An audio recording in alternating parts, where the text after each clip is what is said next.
Et nous voilà du coup pour la suite de GIMP avec un nouveau tutoriel qui survolera quelques outils utilisés sur Photoshop également pour la retouche de photos.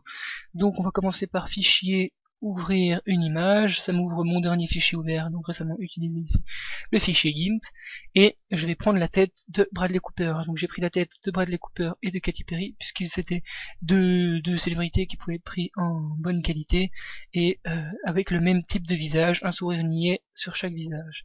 Donc j'ouvre Bradley Cooper, je fais fichier, ouvrir en tant que calque Katy Perry, et j'ouvre. Voilà, on se rend compte du coup que Katy Perry, son fichier est beaucoup plus grand que mon plan de travail. Donc j'appuie sur CTRL molette arrière et je peux du coup dézoomer ici dans la fenêtre de travail pour voir la taille générale de mon image Katy Perry. Je vais aller chercher ici le petit carré, une flèche gros carré, c'est l'icône de mon outil mise à l'échelle.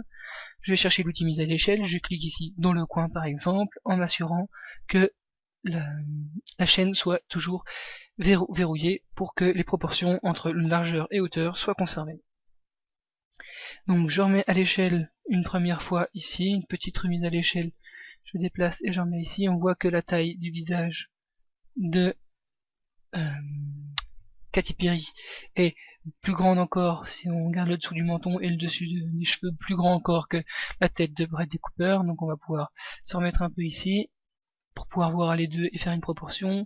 Cliquer, je peux mettre un peu à l'échelle comme ceci, via le milieu je peux déplacer pour voir précisément si je suis ou pas dans la taille, et ça me semble correct.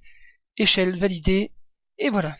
Donc je reprends mon outil de déplacement, contrôle molette vers l'avant, je zoome dedans, et je déplace ici ma tête par-dessus pour vérifier si les deux visages sont compatibles. Je regarde ici par exemple au niveau de l'oreille qui est ici, je la colle là, l'oreille semble rentrer dedans, et du coup les yeux sont à peu près à la même hauteur, le visage, le menton descend aussi bas, tout me semble correct. Voilà, donc j'ai donc ici une première intervention qui a été de mettre à l'échelle. Je remets ici à 100%, 100%. Voilà, donc maintenant je vais pouvoir passer au gommage de tout ce qui est inutile, si ce n'est ce que je vais garder, c'est-à-dire les yeux ici et le nez peut-être. On va voir, donc je prends l'outil gomme. L'outil gomme, j'ai choisi ici un outil dur, un outil mou, plus ou moins mou, etc. Avec des bords, une brush soft avec des bords doux ou pas. Et je vais prendre celle-ci. La taille, je la règle ici, comme ceci, ou en réglant ici 30 par exemple, avec ma proportion, donc ma brush va ressembler à ça. Proportion et angle, c'est pour pouvoir gérer différentes tailles, ovales par exemple. Donc mettons ça à 50, donc j'ai une grosse brush, et je vais pouvoir tout gommer. Hop. Donc je gomme tout sauf ce qui est sur le visage. Les cheveux je peux gommer aussi. L'autre oreille. Hop. Petit retour en arrière, je vais recommencer parce que je me suis un peu précipité. Oups. Tout gommer ici. Hop. Pas oublier de lâcher la souris de temps en temps, sinon on est toujours obligé de tout recommencer. Si on maintient la gomme enfoncée et que au final on se rate, faudra repasser par là.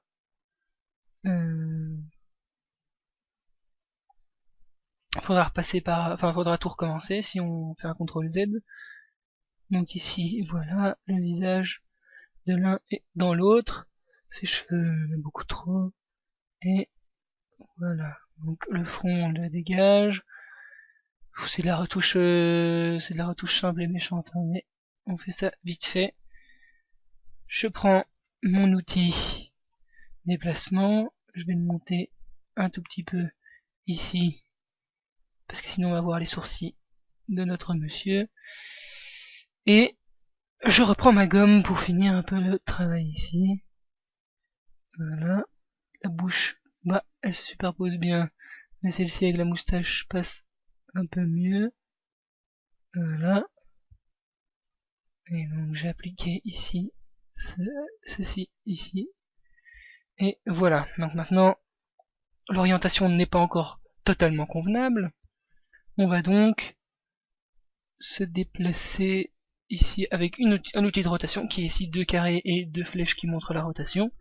Je clique dessus, je clique dessus et ça m'ouvre une nouvelle fenêtre comme la dernière fois. Je peux bouger du coup un peu plus la rotation pour que le visage soit un peu plus droit. Valider la rotation. Outil de déplacement, je redéplace du coup mon visage à une hauteur convenable. Je viens de voir le nez ici en dessous, donc c'était plus par là. Et l'outil gomme pour effacer ce qu'il y a de trop ici. Je peux aller dans une taille plus petite du coup de gomme et contrôle roulette vers l'avant, zoomer un peu pour effacer ici ce qui me gêne depuis tout à l'heure. Voilà, donc là je peux gommer les cheveux, CTRL Z pour revenir en arrière plusieurs fois. Les cheveux, ici tout va bien. De ce côté là, les cheveux aussi. Et la barbe. Donc voilà, maintenant, le problème majeur ce n'est pas de mettre tout en place, c'est la couleur. Celle-ci, l'image donc de Katy Perry est beaucoup plus rosée que l'image de Bradley Cooper. Je vais donc aller dans mes outils, dans mes couleurs, pardon, teinte saturation, pour désaturer un tout petit peu le visage de Katy Perry pour arriver à quelque chose de similaire à la couleur de peau de Bradley Cooper sur ce visage. Quelque chose comme ceci, valider, ok. Donc je repasse avec ma gomme parce que je suis pas totalement satisfait de ce qui est ici et je vais utiliser un autre outil de toute façon pour être satisfait. Donc brosse, une taille nettement plus grande pour un flou, pas du tout plus grand, donc je vais prendre de nouveau prendre une taille plus petite, zoomer dedans et m'assurer voilà, de dégager ça ici pour pouvoir faire quelque chose avec un outil qui est l'outil ici clonage ou l'outil tampon sur Photoshop au final. Donc l'outil clonage, je vais pouvoir l'utiliser comme sur Photoshop pour que tout se passe bien à ce niveau-ci. Revenir un petit peu en arrière et voilà. Donc ici on peut gommer un petit peu. Voilà, charmant sourire. Hop, le dessous du nez.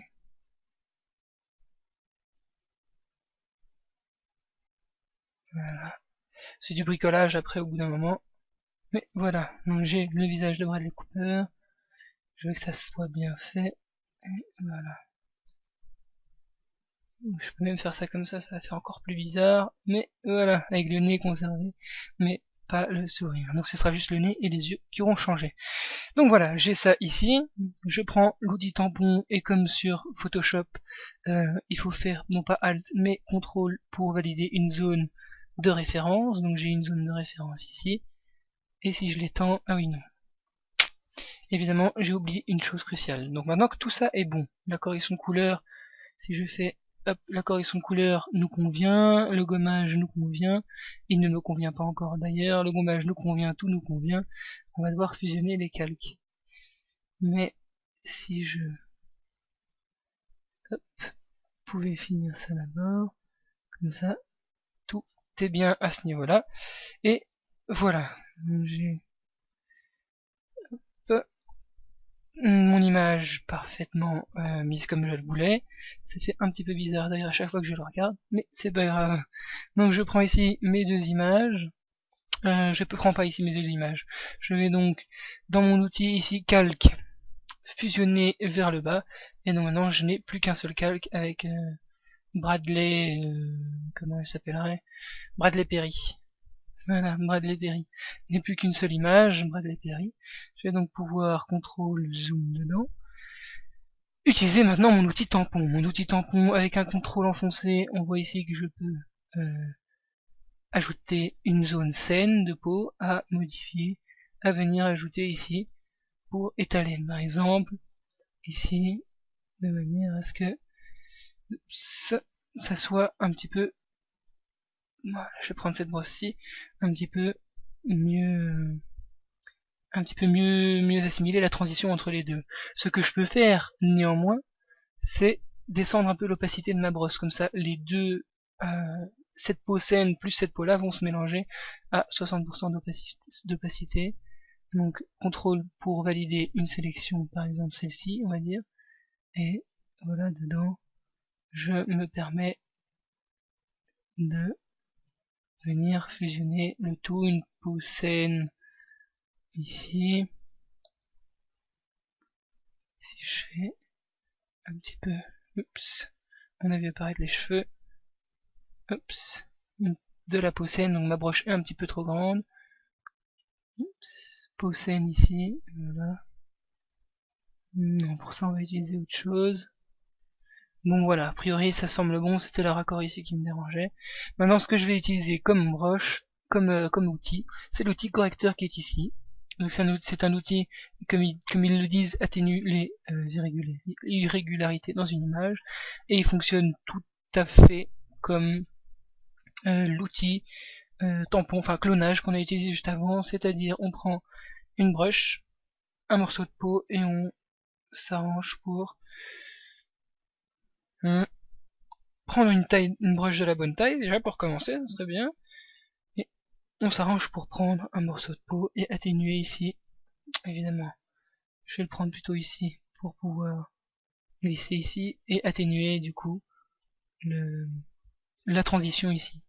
Je prends un morceau de peau saine ici et j'atténue la transition. Ah, c'est casse-pied cet outil. Je pense que je vais prendre que ici. Même pour elle est là. Et donc on voit ça diffuse les couleurs tout autour. Ici ça a fait quelque chose de plus plat. Ça peut même me permettre de gommer l'ombre, le reflet pas très joli qu'il y avait là au-dessus. Et là je peux donc de nouveau, hop, chaque fois qu'on monte un peu trop ici j'arrive et je suis en train de dévoiler les cheveux, et là je vais faire peindre du cheveu, c'est pas ce que je veux. Voilà. Voilà. Considérons ça comme bien. Ici j'atténue un peu le rose. Hop, et voilà, donc contrôle zoom arrière. J'ai donc ici ma retouche avec utilisation de l'outil clonage, utilisation de l'outil atténuation, correcteur, pardon, qui atténue du coup le lien entre tous, et ici un gros bug. Donc je reprends un morceau de peau saine avec mon truc d'atténuation. En fait, j'ai juste fait CTRL Z pour enlever le problème que j'avais fait moi-même ici en mettant une peau trop foncée sur une peau trop claire là. Donc voilà, c'est un truc qui ressemble à une Bradley Perry, un petit peu bizarre du coup. Mais voilà, ça c'était pour survoler à peu près tous les outils. Voilà.